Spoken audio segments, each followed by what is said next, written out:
My oh my, have I got a ritual for you guys tonight. However, instead of this giving you the creeps, or having the hairs on the back of your neck stand up, the mission here is to make yourself feel complete hatred towards yourself and others.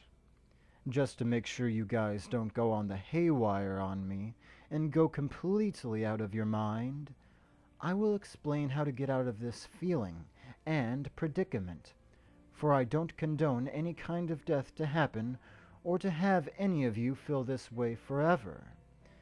The requirements for this ritual is simple. Any kind of mirror that hangs about the walls with the length that completes the top of your head to the bottom of your torso, a candle of any correspondence, and a pistol of any kind. On a night, with the moon illuminating bright with a sickly blue hue all throughout your environment, at exactly 1 a.m., grab a candle and your preferred gun and walk toward the closest mirror in sight. You might not be able to see yourself in the reflection, but that's what the candle is there for. Light it and place it directly below the mirror. If you have nothing beneath the mirror to place the candle upon, feel free to grab a short table instead, or a nightstand. Having the candle directly below the mirror, adjust the candle to where it is centered with the mirror. Then place your gun beside the candle, left, right, north, or south of it. Now, the next part is very important, for if it's not done correctly, the ending result of this ritual will not work, and you could very well trick your own mind into killing yourself. And you and I absolutely does not want that to happen now, do we? So have your weapon empty, no ammo, no rounds.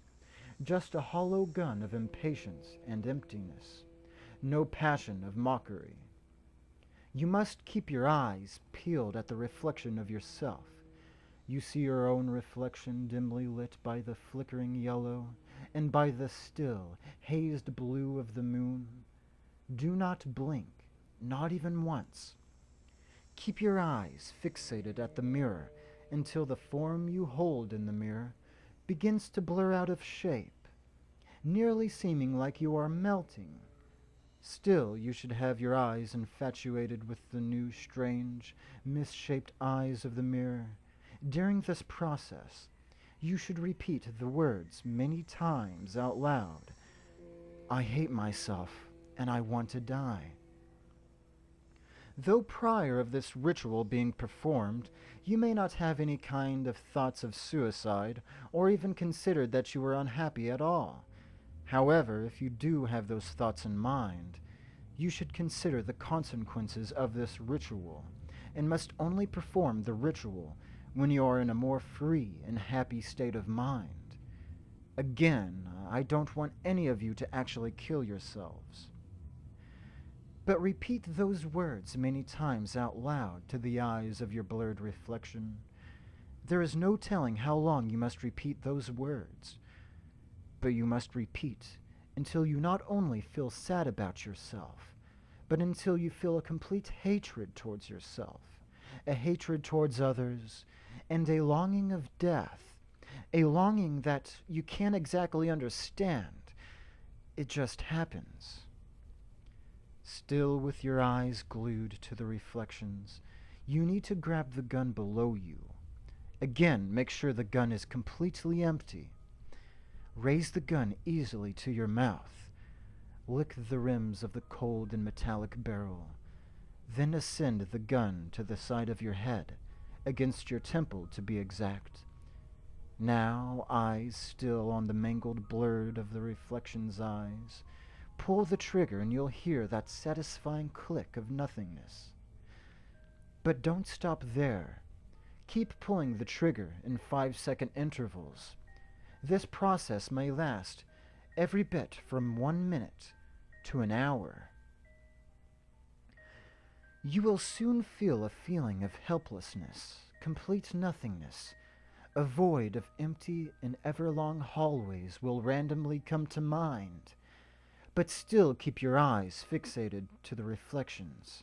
If you break out of focus at this point, you will grow insane in the next couple of days and might actually kill yourself for no reason whatsoever. But if your eyes are still and clear about the reflections, still pulling that trigger, you will see that your reflection will form into something. A person, a demon, a shadow, or a monster, whatever it may be, do not be frightened, for the ritual is almost complete. Now, the last trigger you would pull would be odd. Right before you pull the last trigger, you will hear something whisper weakly. It can be either of a male or female voice, old or young, or of any race. "I don't want to die anymore," the out-of-nowhere voice will say. After this has happened, you must ignore it as if it was a bug on your nose, and you must pull the last trigger. Simultaneously with the click of nothingness, you will see your reflection's head explode.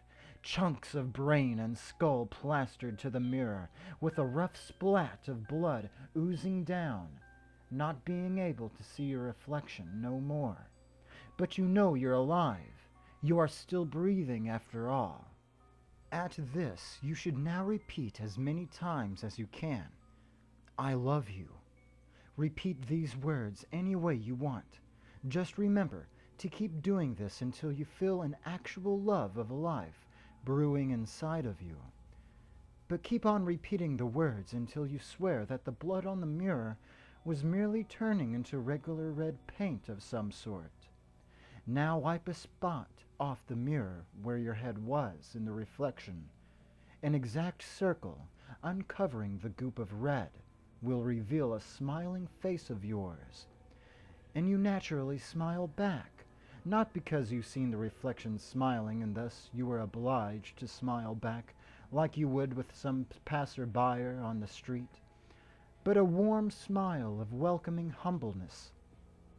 Now you will feel as if you are about to sing, dance, jump around, be as happy as you can be. You remind yourself that it is very late after all, and you mosey on over to bed, where you still feel a euphoric happiness, and find it much easier for you to go to sleep. Even in your dreams you will be in a state of euphoria. Whatever your dreams will be about, I assure you that they will be happy. You wake up, still feeling as if you were the happiest person in the world. You will begin to do things you normally wouldn't do.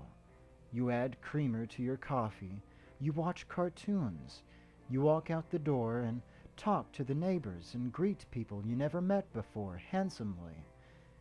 Your mind hints that there might be something wrong, but you are so damn happy and so damn hyper that you really don't give a damn. So you mosey about your business and do whatever random events may come in mind. You feel this way because you just traded its souls with an entity that in its prior life has killed itself.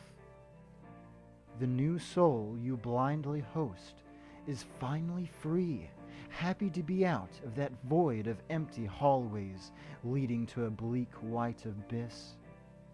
Your original soul is lost in this void, begging, screaming to get out. The only way your original soul could be freed is if someone around the world performs this ritual. Until then, your soul will be screaming in agony along with the millions of others, begging that they don't want to die anymore.